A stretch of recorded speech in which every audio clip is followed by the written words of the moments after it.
les véritables capacités du fruit du démon de Marco. Comme on le sait tous, il possède le Tori Torinomi modèle Phénix, un Zwan de type mythologique. Mais contrairement à ce qu'on pourrait penser, la capacité première de son fruit du démon avant même la régénération, c'est l'intangibilité. Oui, Marco est intangible, et je vais vous expliquer pourquoi. En fait, le truc c'est que Marco est composé essentiellement de flammes bleues, ce qui le rend intangible pour les personnes qui ne maîtrisent pas le haki. Et on en a la preuve dans le chapitre 999. Lorsque Marco s'apprête à envoyer Zoro sur le toit, plusieurs soldats de Kaido se ruent sur lui et l'attaquent, et dans une case on peut apercevoir qu'une arme traverse littéralement le crâne de Marco, et ce à la même manière qu'un Logia.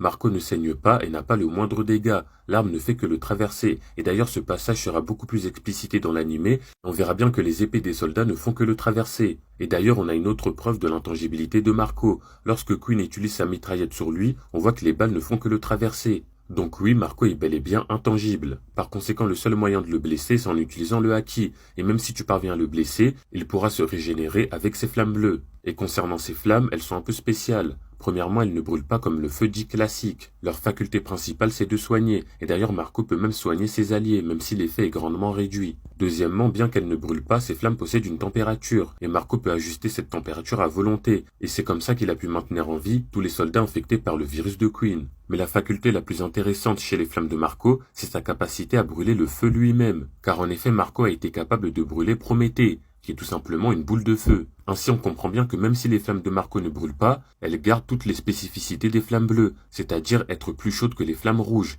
Ce qui veut dire que certes Marco peut pas brûler les gens avec ses flammes, mais s'il balançait des flammes sur Marco ou Sabo, il pourrait les brûler, étant donné que ces derniers sont composés de flammes rouges. Et d'ailleurs ça va même plus loin que ça, car on sait qu'en plus d'être plus chaudes que les flammes rouges, les flammes bleues sont plus chaudes que le magma, ce qui explique pourquoi le magma d'Akainu n'a pas pu consumer les flammes bleues de Marco. Et d'ailleurs c'est l'inverse qui s'est produit, car on remarque qu'après avoir été en contact avec les flammes bleues de Marco, le magma d'Akainu avait totalement disparu, alors qu'il en avait plein le bras. Ce qui veut dire que les flammes bleues de Marco ont consumé le magma d'Akainu, et par extension Marco en balançant des flammes bleues sur Akainu peut le brûler. Maintenant en dehors de sa capacité à brûler le feu et le magma, les flammes de Marco ne sont pas inoffensives, car il peut s'en servir pour infliger des dégâts sous forme d'ondes de choc, ce qui veut dire qu'il peut infliger des dégâts directement à l'intérieur du corps de ses adversaires. Et ce qui est intéressant avec cette capacité, c'est qu'il peut théoriquement passer n'importe quelle défense. Peu importe ta résistance, si t'attaques de l'intérieur, tu seras quand même blessé. Et enfin pour terminer, on a pu voir que Marco a la capacité de manipuler et modeler ses flammes à distance. En effet, il l'a démontré après que King lui ait coupé une aile. Marco a fait apparaître une plume sur ses doigts, et à distance, il a pu contrôler et manipuler son aile et la transformer en un amas de flammes qu'il a ensuite balancé sur King. Et honnêtement, je pense qu'il s'agit là d'une capacité liée à l'éveil de son fruit du démon.